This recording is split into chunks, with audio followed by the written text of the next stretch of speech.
All right, let's go. It's a little chilly today. Fed report that they're leaning towards another cut in December. That's awesome news. Also, can you negotiate closing costs? Talk about that, as well as REO of the week or distressed properties of the week, and homes for sale near Apple and homes for sale in Mountain View, as well as the 40-day market report. Let's get moving. It doesn't matter. The Feds are talking about another cut. They're saying that the economic data right now is still not coming down to the 2% inflationary rate that we're expecting, and it's evident. The economy might be stalling a little bit. So in order to pump it up, they might be dropping the rates a little bit just to see if we can tweak it. The jobs report has been pretty meek, to say the most.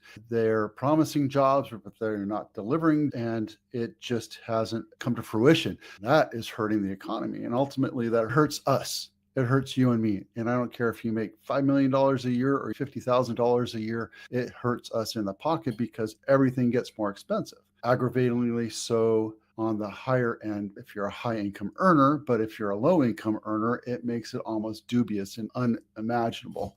So if you're in the low income area, how can you afford to buy a house? It's not really that easy. And that's one of the vehicles that you can use when you're poor or a low income employee to get out of poverty. It's important for us to teach people how to buy houses and how to own houses and why it's important, because you can build wealth with real estate. You can build wealth in the stock market. You can build stock building your own business. You can do all that other stuff, but owning a house, everybody has to live somewhere. It's the easiest way to do it. Buy a house, and then when you die, your kids will have a legacy, jump up and step up and become more prevalent. As a son of an immigrant, my mom came from war-torn Europe, moved to Canada, had me, and when we moved to California, we were super poor. The first thing we did was buy a house. Years later, when you own a house, it allows you to be more economically stable. It's the same thing for me. I'm not super rich. I want my kids to have me as a stepping stone. What legacy I provide them, maybe a couple $100,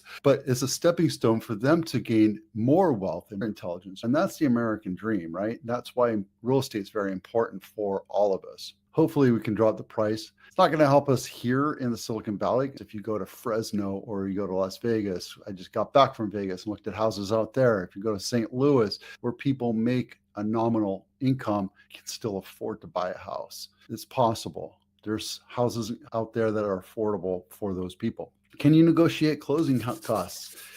Yes. And the best way to do it is shop around. And my lender people hate me when I tell you this. Should you go to Quicken? Not always. Quicken is not always, or Rocket Mortgage. Are they the best? No. They, from when you buy a house, because they don't care if you close on time. It's the same thing with the big banks. Wells Fargo and Bank of America have been pretty good, but the other ones, one starts with C, is deplorable. They don't give a shit about your contractual timeline. They'll close when they're ready to close. So just stay away from big banks. I always suggest working with a broker, and yeah, you might pay a little bit more in fee, but you're going to get better, more in service and knowledge, education, and a better transaction, because brokers communicate with the buyer's agent, the buyer, and the listing agent. For example, I'm working with a deal right now, and I haven't heard hide nor hear from the bank. I know we're closing. The buyer's agent's telling me we're closing, but I haven't heard from the lender. That is just poor service. So anyway, can you negotiate closing costs? You can't. There's not recurring and non-recurring closing costs. And recurring closing costs is insurance and taxes. And if you have impounds or HOA, all those things are closed, and they want to have that stuff up on top for the next 6 months. So if you buy a house, they want to have you prepaid for insurance and taxes. There are lender fees, there's escrow fees, there's agent fees, there's all sorts of things. And yes, you can negotiate those. Some agents or lenders won't negotiate. They're like, no, I'm not going to worry about that. If you want to go and negotiate, go somewhere else. So what do? You can shop around. Same thing with insurance. You're going to have home insurance, maybe fire insurance, maybe earthquake insurance, right? So where can you get all that wrapped up into the best deal? You can go to a broker. I have a guy in Southern California, and he shops around for me. He can shop around and take deals and make sure that you're getting the best insurance rates. So can you negotiate that? Not necessarily, because every insurance company has their cost. That's it. It's not like a car where you have a little bit of margin. You can negotiate that. Sometimes it is, sometimes it's not. But a broker is going to tell you what it's going to cost. You can shop around. It's important for you to understand that, right? You can shop around for agents. If somebody comes up to me and says, will you give me this? I'm like, no, because I'm so busy. Sometimes as a friend, I'll hook them up. I'll do something good for them. Do I treat everybody equally? It depends on how they approach me. If you come up and the first thing you want to do is ask for a discount, well, you don't know my values. Why would I want to work with you? I don't even know if I want to work with you. You might be one of those red flag type of people that are going to be a pain. It really depends on if I want to work with you or not. There's escrow fees, and those are pretty line item type stuff, right? There's also lender fees like processing fees and this fees and that fees. And a lot of agents charge you erroneous fees. You have to be able to understand what those fees are. So before you start shopping around and working with an agent, you have to ask them, what fees do you charge? I don't charge fees. I take it all out of my commission. I get charged fees from my broker because that's just the way the business is. I don't believe in that, but there's other people that will charge you a transaction fee and a broker fee. So those things you have to watch out for. If you're doing a purchase, if you're doing a refi, you don't have to deal with me. So just be careful with that. If you want to talk more about what fees you can and can't negotiate, give me a call. I'll walk you through it. If you're thinking about selling your house, download this inspection checklist. It allows you to walk through the house and get everything fixed up before you bring in an inspector or buyers. Your house sells for more. It goes through a lot of different things, but no way should this ever take place of a third-party professional inspector. Their job is to look at every possible thing in your house and disclose it, taking the liability off of you. And by the way, if you do repairs on your house, disclose it. I'd rather have a buyer go, oh my God, there's so many repairs you did. I don't want this house. Well, that buyer really isn't a buyer. They're a pain. I'd rather scare buyers away, because especially here in Silicon Valley, the buyers that are complaining about you doing repairs before you put your house on the market or anything else, right? I don't want those buyers. They're going to be a pain. And as long as you disclose everything, you're going to be fine. There you go. Bank-owned property of the week. There's no disclosures with bank-owned properties. This is in Cribari Court. It's in the Villages. It's a retirement community on the east side of San Jose. This is a single-story,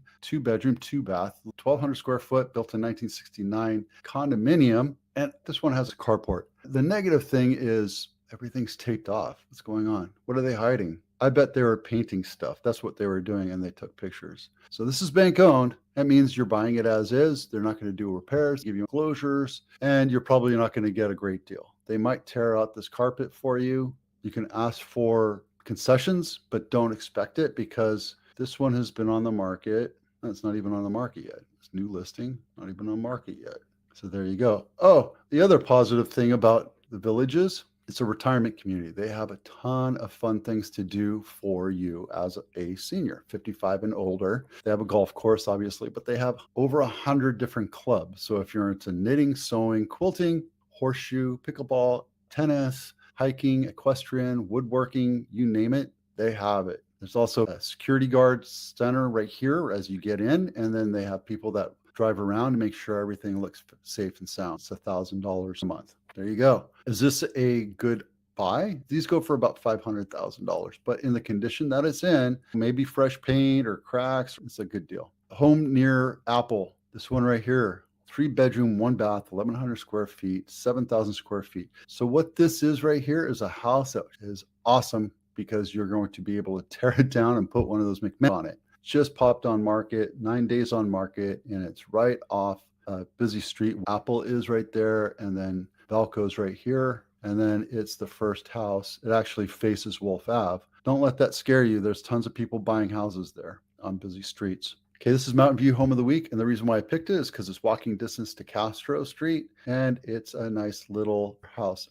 HOA is 7. 2-bedroom, 2-bath, 1,400 square feet, 5,800 square foot lot. I believe this one's historical, so there's not much you can do as far as building it up, but that's a really awesome neighborhood right here. It's quiet, tons of family, tons of people moving and walking all the time. It's just a great neighborhood to live in. And there's 21 pictures. Let's go take a look. So semi-updated. The tile floor is a little dated. This is 1990s, early 2000s. That's a lot of kitchen for a smaller house. but it's classic. Looks like they built up and put something into an attic to make a third bedroom. This looks familiar. We talked about inventory being massively low. Single family homes for sale, 300 homes for sale. We need to be about 1,000 for sale to make it a balanced market. Granted, it's December. Granted, it's cold out. Granted, people aren't thinking about buying a house right now. Inventory is very low. It's dangerously low. A month ago, we were at 442. We peaked at